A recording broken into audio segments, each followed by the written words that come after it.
संजय के चड्डा जी, आपका बहुत बहुत स्वागत है आज हमारे प्रोग्राम में। धन्यवाद जयदेव जी। संजय चड्डा जी, आपसे हमारा पहला सवाल है कि सुप्रीम कोर्ट की 5 जजों की बेंच ने जो फैसला सुनाया है कि अब मुख्य चुनाव आयुक्त और चुनाव आयुक्तों का चयन पीएम, लोकसभा नेता प्रतिपक्ष और सीजीआई मिलकर करेंगे। सुप्रीम कोर्ट का ये फैसला कितना ऐतिहासिक फैसला है और इसके दूरगामी परिणामों को आप कैसे देखते हैं? देखिए, यहाँ पे मैं आपको आपके सवाल के जवाब देने के लिए सबसे पहले मैं आपको आर्टिकल 324 जो कि कॉन्स्टिट्यूशन में इंश्राइंड है कि जब हमारा कॉन्स्टिट्यूशन मेकर्स की क्या इच्छा थी, उनकी क्या प्रबल इच्छा थी और वो क्या चाहते थे इलेक्शन, क्योंकि हमारी डेमोक्रेसी विश्व की सबसे बड़ी डेमोक्रेसी है। इस आर्टिकल में बड़े स्पष्ट शब्दों में ये कहा गया है कि जब तक पार्लियामेंट यानी कि subject to making of the law by Parliament, जब तक पार्लियामेंट लॉ नहीं बनाएगी तब तक जो इलेक्शन कमीशन है उसका इलेक्शन कमिश्नर का अपॉइंटमेंट जो है वो राष्ट्रपति करेंगे। अर्थात राष्ट्रपति कैसे करते हैं हम सबको मालूम है, लेकिन फिर अपने आपके श्रोताओं को, आपके दर्शकों के लिए मैं बताना चाहूंगा कि राष्ट्रपति जो कैबिनेट है उसके अप्रूवल पे करते हैं। ये तो एक बात हो गई। दूसरी अहम बात यहाँ पे बड़ी जाननी आवश्यक है कि जब हमारा कॉन्स्टिट्यूशन आया था तब जो ये इलेक्शन कमीशन की बॉडी है वो एक सदस्यीय बॉडी थी। आपको मैं थोड़ा सा इतिहास में ले जाना चाहूंगा। 1989 में एक ऑर्डिनेंस के जरिए राजीव गांधी जी ने इसको 3 सदस्यीय बॉडी बनाया था, कुछ अधिकार दिए थे। उसमें कहा था कि मेजॉरिटी जो है इलेक्शन कमीशन वो मेजॉरिटी के आधार पर निर्णय लेगी।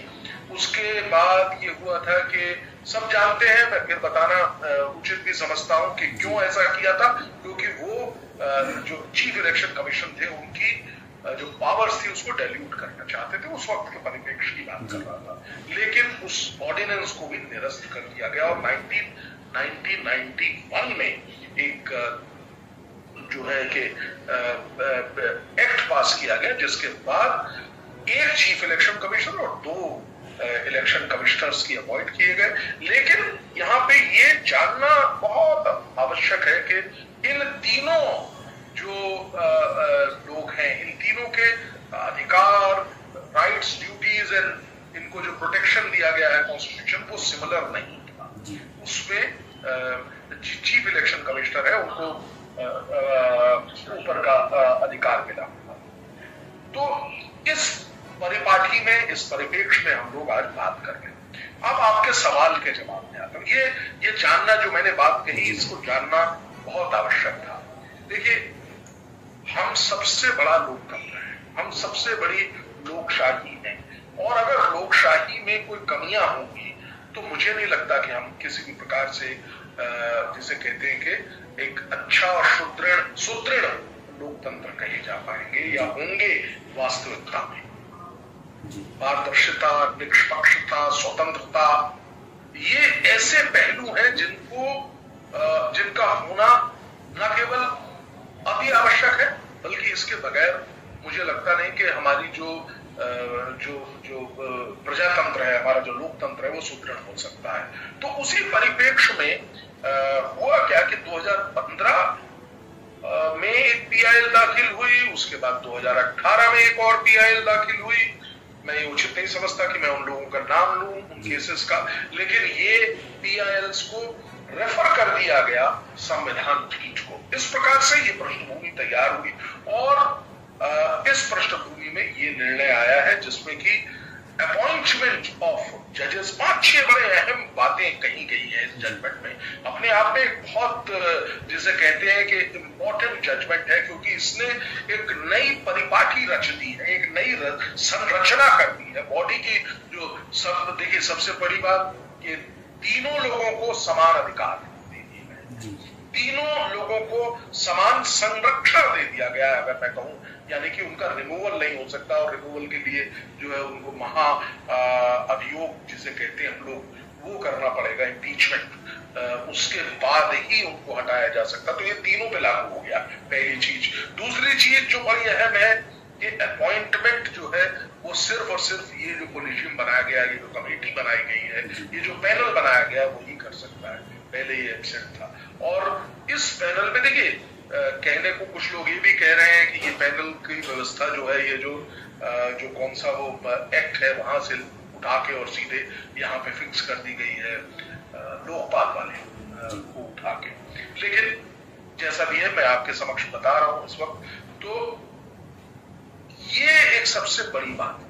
और उनको जो जजमेंट है वो स्पष्ट रूप से कहता है कि इन लोगों को इंडिपेंडेंट बजट होना चाहिए। ईसी का यानी कि इलेक्शन कमीशन का इंडिपेंडेंट बजट के अलावा इलेक्शन कमीशन का इंडिपेंडेंट अपना सेक्रेटरिएट होना चाहिए, सरकार के से एक अलग भिन्न, जैसे कि सुप्रीम कोर्ट का अपना एक इंडिपेंडेंट सेक्रेटरिएट है, बजट अपना अलग से है। तो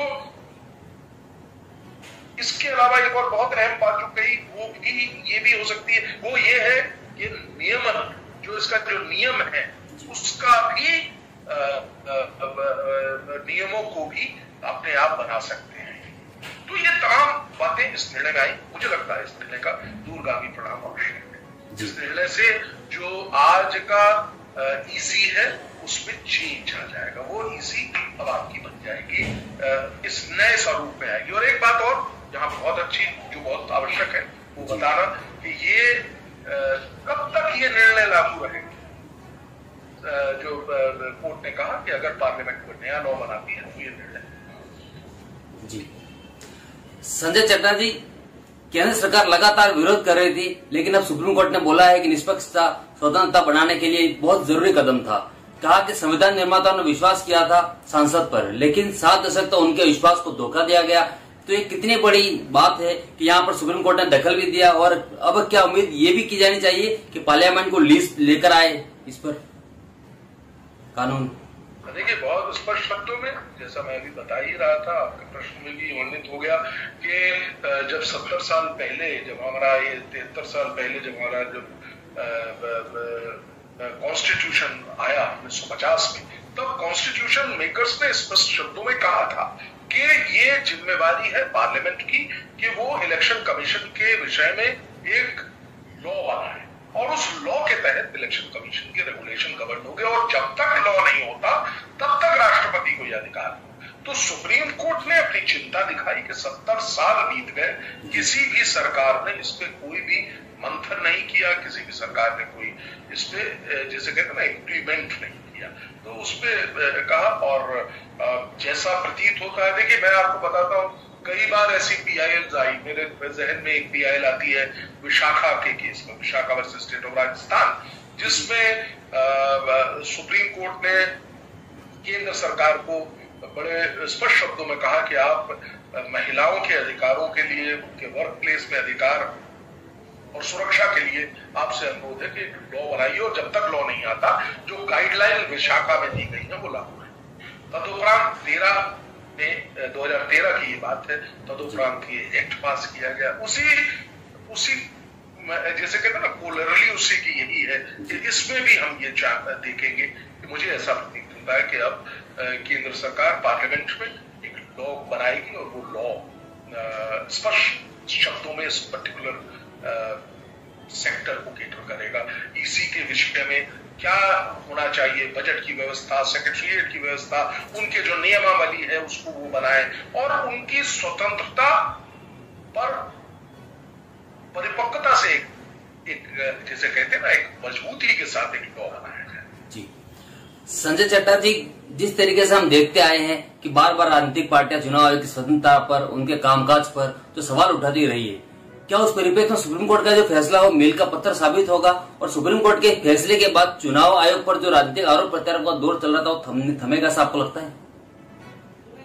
देखिए मैं एक एग्जाम्पल दूंगा।